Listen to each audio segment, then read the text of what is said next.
रसिक श्रोत्यांना राजा पुजारीचा नमस्कार. मित्रांनो, आज आपण पाहणार आहोत आबाडा न्यूज स्पेशल बुलेटिन.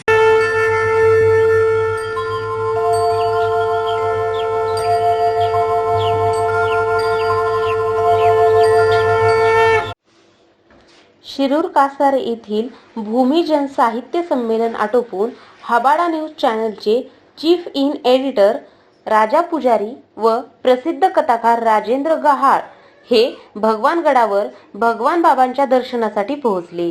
ही माहिती प्रसिद्ध कवी बाबासाहेब गरकर यांना मिळताच त्यांनी घोगस पारगाव येथे येण्याचा आग्रह केला. भगवानगडाच्या पायथ्यालाच वसलेलं घोगस पारगाव हे डुमदार खेड भक्तिरसात न्याहालेलं दिसलं. अखंड हरिनाम सप्ताह सुरू होता. कवी बाळासाहेब गरकर यांनी गावकऱ्यांना पाहुण्यांचा परिचय करून दिला. गावकऱ्यांच्या वतीने अर्जुन अण्णा मुकादम व बंडू कराड यांनी राजा पुजारी व राजेंद्र गहाळ यांचे मानाचा श्रीफळ देऊन सत्कार केला. अखंड हरिनाम सप्त्याच्या भव्य सभा मंडपात बोलताना राजा पुजारी यांनी कोणती भूमिका मांडली? घोगस पारगाव मधील माझ्या माता भगिनी आणि गावकरी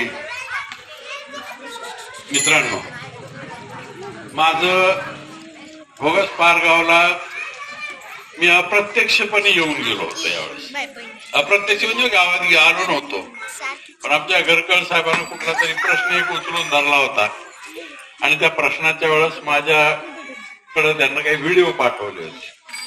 त्या व्हिडिओच्या माध्यमातून आपण तो प्रश्न मांडण्याचा प्रयत्न केलेला होता की अडचण काय होती. तर त्या निमित्तानं आलो होतो आणि आमची फोनवर बोलाबोली होत असते सातत्याने. आता आम्ही आनंद शिरूर कासारला एक साहित्य संमेलन होतं. त्या साहित्य संमेलनात आम्हाला बोलवलेलं होतं. आनंद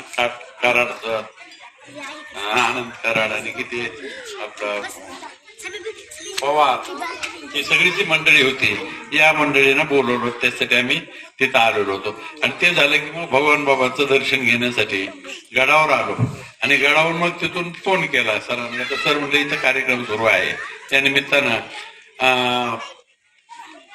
या ठिकाणी येण्याचा योग आला आणि योगायोगानं आपल्या इथं एक पारायण सप्ताह सुरू आहे. त्या सप्त्यात आपल्याला भेटण्याचा योग आला. हे एक पुण्य योग आहे असं आम्ही समजतो. मित्रांनो, कुठलंही गाव, कोणतंही गाव असू द्या, एकसंघता हा कुठल्याही गावाचा महत्वाचा पैलू असतो. एक संघ. आता गाव बिघडली, अलग लक्षात, राजकारणामुळे. खऱ्या अर्थानं राजकारणानं लोकांना एकत्र करायला पाहिजे. ते फोडून गट तयार करून आपली पोळी भाजून घेतात. ते मी पुणे एका राजकारणाबद्दल बोलत नाही बरं का, मी जनरल बोलायलो की सगळे असे असतात. त्याच्यामुळे कोणाला एकाला लावून घेण्याचं कारण नाही. आणि मग अशा तऱ्हेच्या याच्यामुळं काय झालं, आम्ही आज सुख सुविधा आल्या. आज आम्हाला तिथून पाय भरण्याचं काम नाही गावात येण्यासाठी, पण आम्ही सुखी आहोत का? ज्यावेळेस आम्ही एवढ्या चिखलातून येत होतो त्यावेळेस आम्ही संध्याकाळी सगळे पारावर बसायचो, गप्पा मारायचो, एकमेकाकडे जायचो, सर्वांचं दुःख मानायचो, एकमेकाचं दुःख आपलं मानायचो.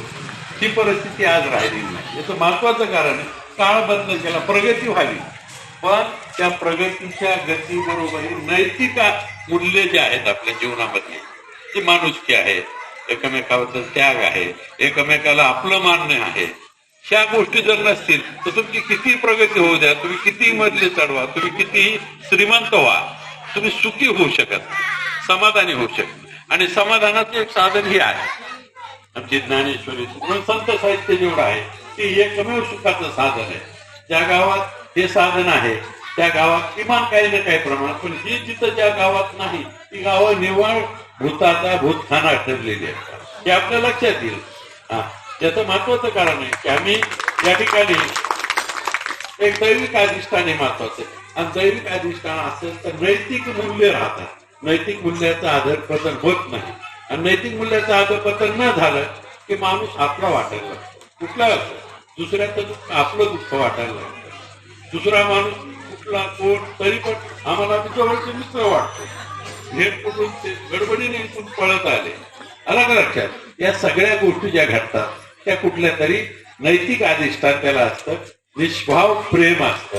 आणि हे प्रेम जर आपण एकामेकात जपलं तर निश्चितपणे प्रगती जी झालेली आहे त्या प्रगतीचं खरं सुख आपल्याला मिळेल. एवढं मी बोलतो या गावात मला सुंदर वाटलं, छान वाटलं.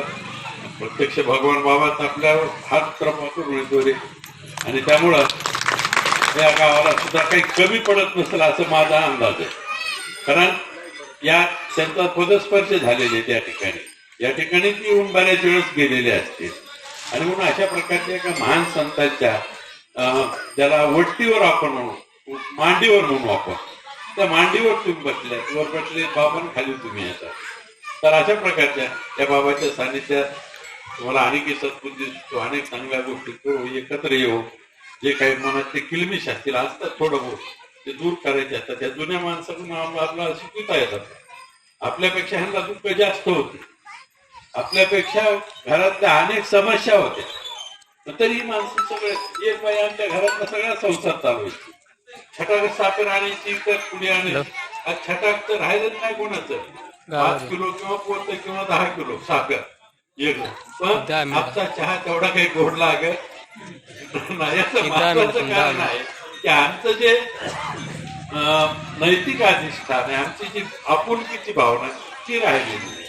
पूर्वी दुसऱ्याच्यातून पीठ आणून माणूस आला त्याला भाकरी करून खायला बाहेरली, तरी आम्ही शेतात जाताना शेतात भाकरी घेऊन जाताना एक भाकर बाजूला काढायचो, जेवायचो. आम्हाला सांगितलेलं असायचं की तो एखादा देवाच्या रूपानं माणूस होतो, त्याला खायला आपली शिळीच असायची भाकर, पण वेगळी ठेवायची आणि नंतर खायची, पुन्हा कोण नाही आलं. म्हणजे हे जे नैतिक मूल्य होती ती त्या काळात होती. प्रगती नव्हती पण नैतिक मूल्य होती. आज प्रगती झाली पण नैतिक मूल्य नाही. अशा प्रकारचा विरोधाभास, हा विरोधाभास दूर करणं दुसऱ्याच्या हातात नाही, आपल्या स्वतःलाच करता येईल तो. यासाठी आपण आपल्या मनाची किलमिश, आणि मनाची किलमिश आहे तोपर्यंत आपण सुखी असूच शकत नाही. दुसऱ्याच्या बद्दलचा वाईट आपण जोपर्यंत चिंतो तोपर्यंत आपण सुखी असूच शकत नाही. काही काय म्हणत, दुसऱ्याला दुःख देणं आहे तो आपणही दुःखीच असतो. तर त्या गावातलं एखादं म्हणाल्याबद्दल बोललं त्याच्याबद्दल असं घरात असतं, गावात असतं. माझ्या गावात आहे ते, पण ते दूर करून एकसंगपणे आपण जर वावरलं तर निश्चित आपण एकमेकाला सुखाचं वाटप करू आणि त्यातून आनंदी होऊ. मला इथं आल्याबद्दल गाव फार छान वाटलं, आनंद वाटला. या निमित्तानं सप्ताह सुरुवात आहे. या पुण्यकालामध्ये मला इथे येण्याचा योग आला. भगवान बाबांचं दर्शन झालं या सर्व गोष्टीमुळं. आणि आमच्या घरकळजी म्हणजे आमचं फोनवर सातत्यानं सुरू असतं, त्यांच्या काहीतरी धडपडी सुरू असतात, साहित्य वगैरे भगवान बाबाचे जे कार्यक्रम असल्यावरही त्यांचं सुरूच असतं सारखं. अशा प्रकारचं या ठिकाणी मी एवढं बोलतो. धन्यवाद. आपण मला माझा योग्य तो कथाकार राजेंद्र गहाळ यांनी अखंड हरिनाम सप्ताहात भक्तिरसात डुबलेल्या गावकऱ्यांना आध्यात्मिक पातळीवर मार्गदर्शन केले. श्री क्षेत्र भगवानगड बाबा झाली व पंढरी आणि भोगस पारगाव होय चंद्रभागा तुमच्या रूपात भेटली मला विठाई मावली.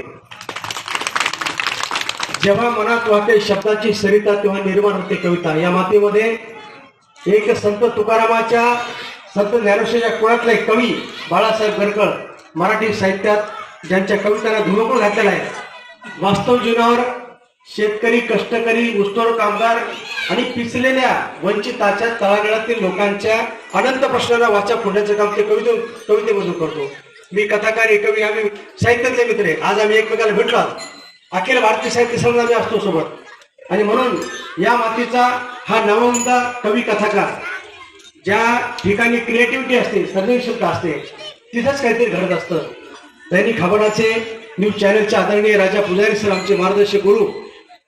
आज माझ्या पोशिंदाला भूमिजन साहित्य संमेलनामध्ये शिरूरला पुरस्कार भेटला होता. तो पुरस्कार घेण्यासाठी मी गेलो होतो.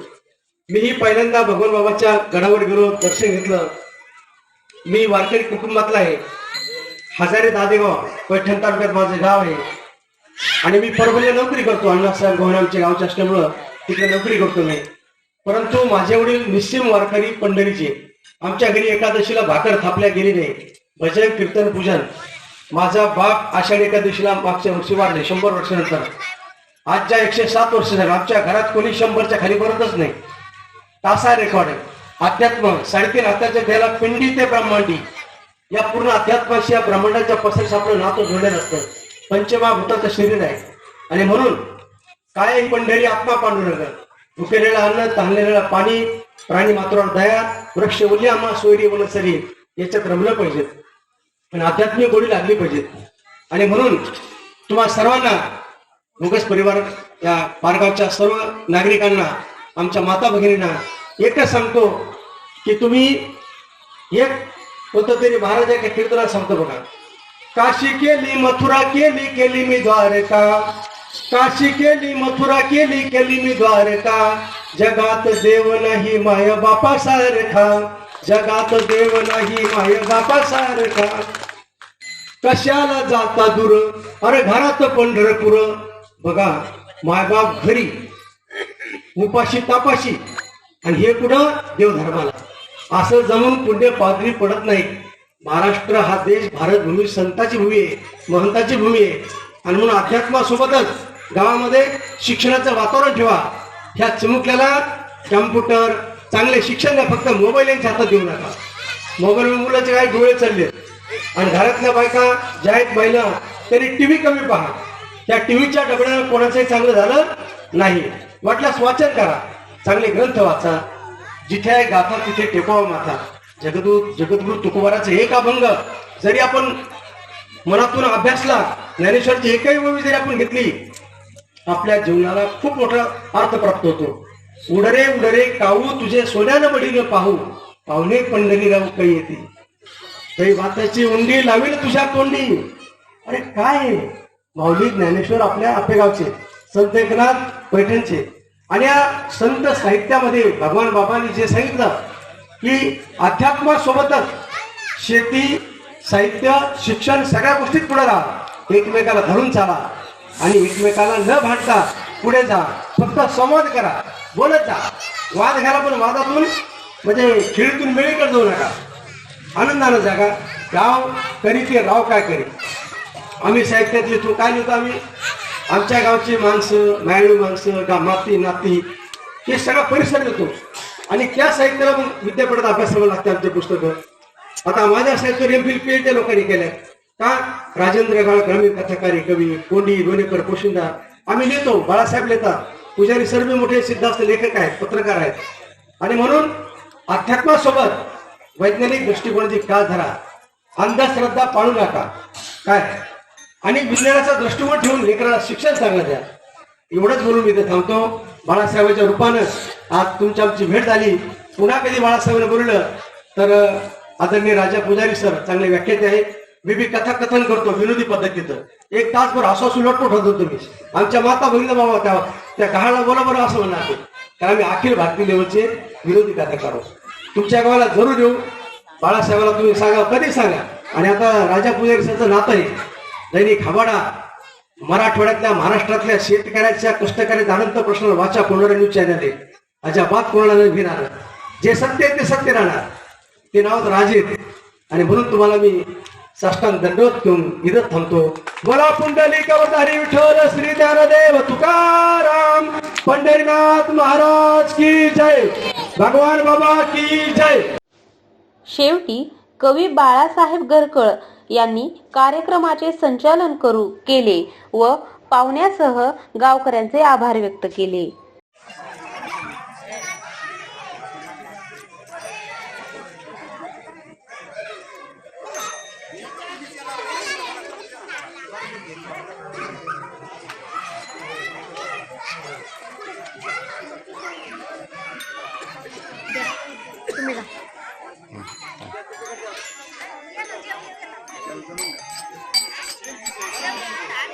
तसंच राहू दे, नंतर येते बाबा.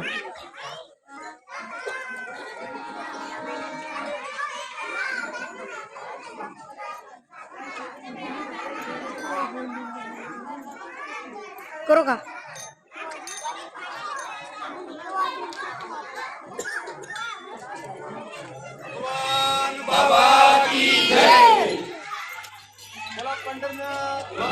मित्रांनो, तत्पूर्वी आपलं आवडतं हबाडा न्यूज चॅनल सबस्क्राईब केलं नसलं तर सबस्क्राईब करा आणि लाईक करा. बेल आयकॉन दाबून आपली पसंती कळवा.